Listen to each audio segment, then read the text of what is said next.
boa tarde, como vocês estão? Na aula de hoje nós vamos ver a anatomia e fisiologia do recém-nascido. Lembrando que essa é uma aula introdutória, nas aulas posteriores nós veremos os conceitos mais complexos. Pronto, antes da gente começar, é interessante que a gente lembre os conceitos de anatomia e fisiologia. Alguém lembra? Anatomia a gente pode descrever como sendo a ciência que estuda as estruturas do corpo. E fisiologia, a ciência que estuda o funcionamento do corpo.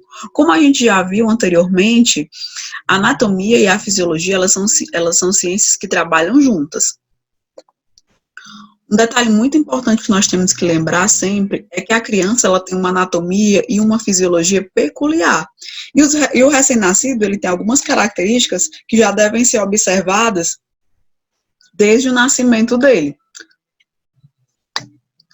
Como, por exemplo, o peso. O peso do recém-nascido ele é influenciado por diversas condições associadas à gestação.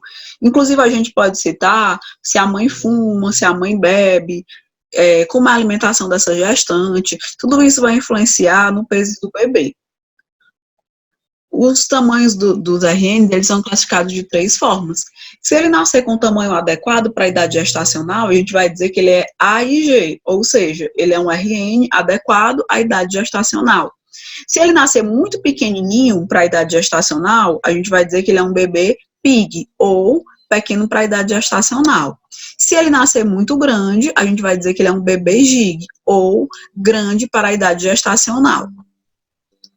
Em relação aos sinais vitais, nós temos que ficar muito atentos com os sinais vitais. Por quê? Eles vão dizer, como no ser humano adulto também, se esse bebezinho está saudável. Ele vai dizer se o funcionamento do sistema cardiovascular dele está bom, o sistema respiratório também está bom. Para isso, nós precisamos avaliar os parâmetros de normalidade. Os RNs, eles não têm os mesmos sinais vitais que nós, não somos os mesmos parâmetros, certo? Eles têm parâmetros diferenciados.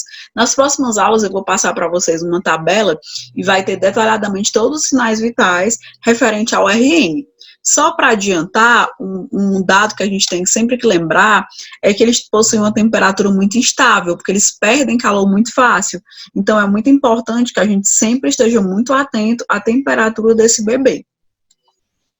Atitude e a postura. Quando o bebezinho nasce, é normal que ele fique na posição que ele estava dentro do útero materno. Por isso que às vezes ele se apresenta assim, como nessa imagem, com os braços flexionados, as pernas fletidas, porque ele ainda está na posição que ele estava em vida intrauterina.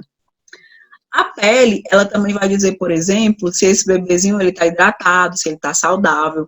Normalmente, um RN que nasce a termo, né, que nasce nas semanas gestacionais adequadas, ele vai ter a pele sedosa, vai ter a pele rosada, né, ele vai ter a pele bem nutrida. Você vai olhar para a criança e saber que ele é uma criança nutrida. E ele também vai ter o turgor normal. O que é turgor? É a elasticidade. Ele vai apresentar o grau de elasticidade que uma criança normal deve apresentar. E ele também vai ser coberto por essa camada branca, como vocês podem ver aqui, que a gente vai chamar de vernix caseoso, que ela serve de proteção também para o bebê quando ele nasce. Quando ele nasce antes do termo, né, antes do tempo, quando ele é pré-termo, ele às vezes nasce com a mãozinha dessa forma, que é uma característica de bebê prematuro, é a pele fina e gelatinosa. Já quando ele é pós-termo, é porque nessa imagem não dá para vocês verem 100%, mas a pele do bebê começa a descamar, se ele demorar muito a nascer, né, já vai ser uma pele mais grossa e ela já começa a descamar. Outra coisa importante, que eu não sei se vocês lembram, quando a gente viu o crânio adulto, vocês percebiam que os parietais, eles eram colados, né? Eles eram separados pela sutura sagital, mas não tinha esse espaço que tem no bebê. Esse espacinho aqui que a gente chama de funtículo anterior, ele só existe no recém-nascido até mais ou menos uns 2 anos de idade da criança. Por que existe esse espaço? Porque na hora do parto normal, esses ossos eles vão precisar se aproximar. Por isso que esse espaço ele existe, é para adaptar na hora do parto. Depois que o bebezinho nasce, a gente ainda consegue sentir a cabecinha dele mole no meio, porque as pessoas chamam popularmente de muleira. Mas com o tempo essa muleira vai fechar e esses ossos eles vão se expandir. Quando o bebê nasce, também existem 3 coisas que devem ser medidas, né? 3 locais específicos que devem ser mensurados, que é a cabeça, o tórax e o abdômen, que a gente vai chamar de perímetro cefálico, perímetro torácico e perímetro abdominal. Essas medições, elas vão dar alguns indícios de alguns problemas, como, por exemplo, a cabecinha do bebê, se ela estiver abaixo do perímetro cefálico ideal, ela pode ter microcefalia. Se ela estiver acima, ela pode ter macrocefalia. E assim por diante, né? Todas essas alterações, elas vão demonstrar alguma doença que o bebê pode estar. O coto umbilical, né? Quando vocês sabem que quando o bebezinho nasce, é cortado o cordão umbilical, uma parte, né? Mas ele ainda fica com o coto umbilical, aproximadamente até o 4º dia de vida. E ele apresenta-se com as mesmas características do nascimento. Normalmente é a coloração branco-azulada e o aspecto gelatinoso. Após esse período, inicia-se o processo de mumificação, durante o qual o coto resseca e passa a apresentar uma coloração escurecida. Lá pelo 6º dia até o 15º dia, o que vai acontecer com esse cordão umbilical? Ele vai cair. E aí você vê que o bebê vai formar um umbigo normal, como a gente vê com o tempo. Em relação às genitálias, existe uma diferença entre o bebê do sexo masculino e o bebê do sexo feminino. Mas, às vezes, a genitália, como é que se diz? Eles podem aparecer de forma edemaciada.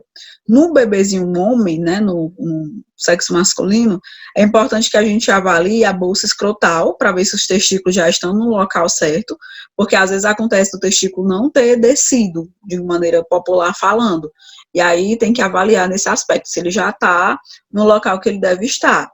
E em relação à genitália feminina, também ela pode ter alguma alteração, principalmente ela pode aparecer mais edemaciada no início, mas é normal. O ânus, o que a gente tem que avaliar no ânus da criança? Se tem orifício, né? Se ela nasceu realmente com o ânus, certo? E tem que lembrar também que essa criança ela deve apresentar eliminações, tanto eliminações vesicais, né, que é no caso da urina, como eliminações fecais, né, que são as fezes. Normalmente, a primeira diurese, o primeiro xixi, ele ocorre nas primeiras 24 horas de vida. Assim que o bebê nasce, tem bebê que nasce, que faz xixi logo na sala de parto. Né? Geralmente é um volume grande e a cor normalmente é amarelo claro.